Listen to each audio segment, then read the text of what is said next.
হচ্ছে? কাজ কাম এখন একটু ঠান্ডা, তবে ভালোই, খারাপ না। ভাইয়া একটা কথা বলি, মানি করো না তো? বলো।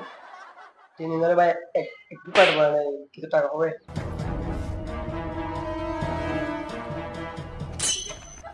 আর হাতে কি করছো? তুমি ওদেরকে চিনো? ওরা ফ্লাইওভারের নিচে বসে টায়ারগুলো দিয়ে গাঁজা খায়। ভাই আপনারা দেখছেন আমাকে গাঁজা খাওয়ার জন্য? আপনি আমি তো দেখছেন? কয়েকবার দেখছিলাম, মনে হয় তোমাকে না, তোমার মতো কয়েকজনকে দেখছিলাম, তো ঠিক আমার তোমার মতো মতো দেখতে, দেখছেন, তাই আমি ওইখান থেকে সন্দেহ করছি আর কি। তো আমার মতো দেখছেন তাই বলে কি আমি গাঁজা খাই? দেখি সত্যি গাঁজা খাও ভাই, মাঝে মধ্যে একটা দুটো টান দিয়ে দেবে। চলো আমিও খাবো।